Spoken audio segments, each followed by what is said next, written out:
Alright, so today I'm going to be going over the techniques that you will need in fly tying and working you up to tying this killer bug.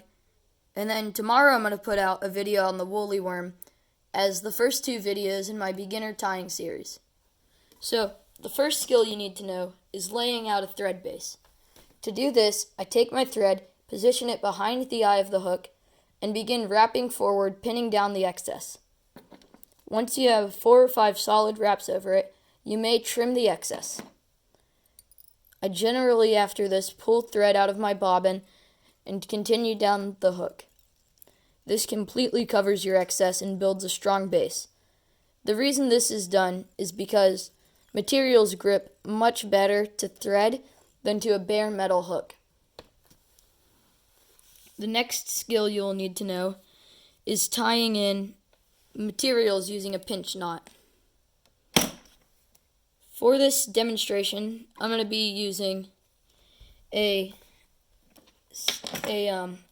rooster cape hackle feather stem, as I don't want to use a whole feather on this.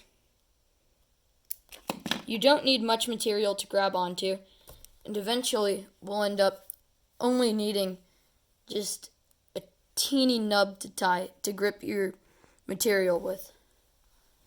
To do this, I lay down my hackle stem or whatever I'm tying in along with the hook shank. I do one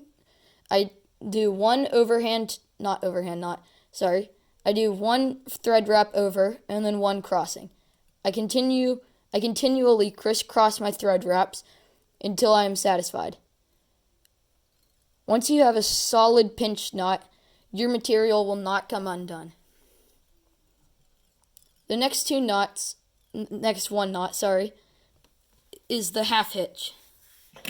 This is the simpler variation of the whip finish, which I will do a video on tomorrow exclusively because it takes a little more time to pick up. To do a half hitch knot, take your thread and push your half hitch tool into it. Fold your thread around it and do a thread wrap. Your half hitch tool has a hollow end and is generally found on the opposite side of your bodkin, which is a tying needle like this. Generally, I do 2 or 3 half hitch knots.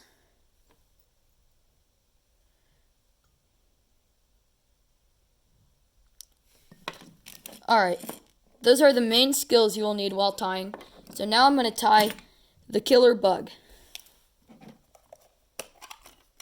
To do this, I take a size 10 scud hook. You can use any variety of nymph or wet fly hooks. I use red thread to build a hot spot on the head of your fly. I build my thread base. I trim the excess. Pull out more thread. Continue my thread base down along the bend of the hook. Once I reach about where the point of the hook is, maybe a little bit past, I take killer bug yarn. You can buy this from the Bluegill Bug Shop. You can also use any variety of Antron yarn, poly yarn, or you could probably do one with even store-bought yarn. I lay my yarn down along the shank of the hook and do my pinch knots. I just nicked my thread on the point of the hook. Try to avoid that, as it can weaken your thread, and I would commonly have my thread break off because of that. After that, I tie down the excess after trimming it, and then bring my thread all the way down to where my thread base was. This is where the yarn is now positioned. I begin wrapping the yarn and building a nice thin body. This pattern looks incredibly simple because, while yes it is also an incredibly effective fly for trout and panfish. Especially bluegill. That's what I use this one on the most. You can build a slight taper as I'm doing,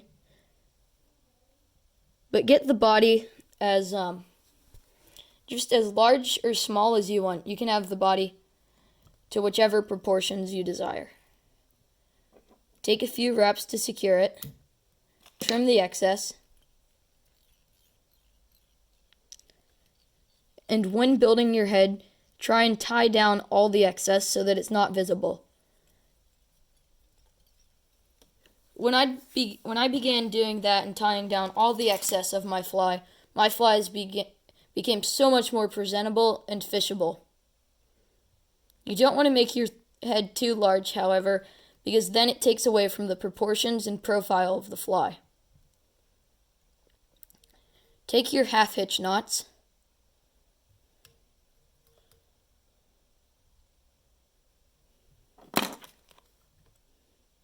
Trim your excess. Apply head cement if desired. If you do not have head cement, you can use an incredibly thin layer of super glue, as while it's very thin, it's clear, but the thicker the layer, the more white and flaky it becomes. Your fly is now complete and ready to be fished.